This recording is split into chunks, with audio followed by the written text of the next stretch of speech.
Again for the Law and You, featuring award-winning attorneys Greg Fellerman and Ed Saramboli. Gentlemen, great to see you. The awards keep piling up. It's crazy. I mean, one by one, they're really piling out of the office window as we speak. All right, let's get to our question, and we have another viewer we're going to help out today with some legal advice. We were having a party, and my dog jumped up on one of my guests and knocked her over. She broke her arm and now wants to sue me. Is she going to win? This is from Harry in 44. This is going to be a close call, Harry. I mean, obviously, if it happened in your house, then you have a little bit of a better argument on this case against this particular person. Especially, I mean, if the dog didn't bite the person. I mean, we probably need a little bit more information about what the dog was doing, what she was doing. Your question is she gonna win? It's gonna be a close call. I don't know if she's going to win on this particular one. It's a close one. Yeah, well, the thing with these people and dogs, I mean, we both love dogs, but a lot of people, people don't control their dogs, and it creates a lot of problems for people. We get a lot of these phone calls where people were injured.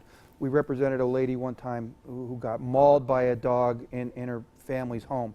So, I mean, it's a very common problem that, again, a little dog obedience goes a long way.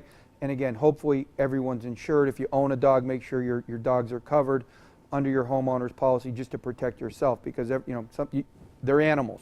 So please, make sure you're training them and make sure you have proper insurance. God forbid they bite somebody or hurt them. And keep them on a leash when they're outside. Oh, yeah. Gotta have them on a leash if they're outside the house. Good advice. Now, if our viewers find themselves in a situation involving a pet and an attack and they need your advice, how can they do that? They call us at 570-714-HURT. See us on the web at 714hurt.com. Or go to our Facebook page, and if you have a question, he's giggling today. Put it on our page. We'll do our best to answer it in an upcoming segment. Mr. Giggles over there today. I'm giggly today. All right. Results matter. Attorneys Greg Fellerman and Ed Saramboli. Gentlemen, thanks so much. Thanks for having us. PAHomepage.com or the hotline, your best places to get a question on the Law and You.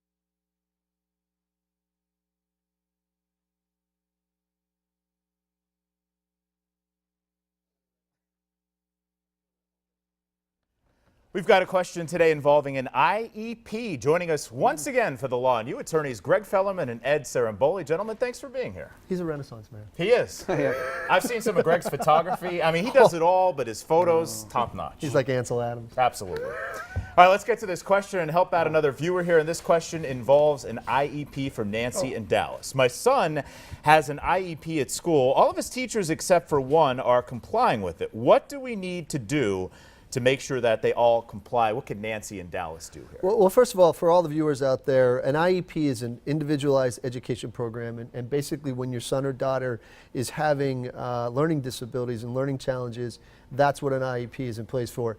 If you have a teacher, Nancy, if you have a teacher who's not complying with that IEP, that is absolutely unequivocally against the law. What you need to do is you need to get to the guidance counselor immediately, because usually in this particular situation, the guidance counselor is going to be the one who is going to be the point person on the IEP. So you need to make sure that the guidance counselor knows, and then also the special education director at the school. If this teacher is not falling in line, they must do something, must do something about it. It's really important. Yeah, the child's education is, obviously very important to everyone, the teachers, the guidance counselors, and you. So, I mean, obviously, open up your lines of communication, be diligent, document.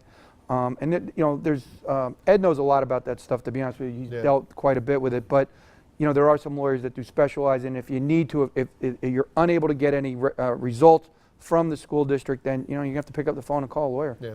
All right, for our viewers who may need your legal advice or some photography from Greg, what's the best way to reach you? You can reach me at 570-714-HURT. You can see us on the web at 714hurt.com. Or he'll be in the dark room. Of course. Or go to our Facebook page. And if you have a question about an IEP, we have dealt a lot with these particular situations. They're confidential calls. Pick up the phone, give us a buzz. I'll do my best to give you some advice. All right, Results Matter. Attorneys Greg Fellerman and Ed Saramboli. Gentlemen, thanks so much. We'll see you next time. See you tomorrow. VAHomepage.com or the Law and You hotline. Your best ways to get a question here on the Law and You.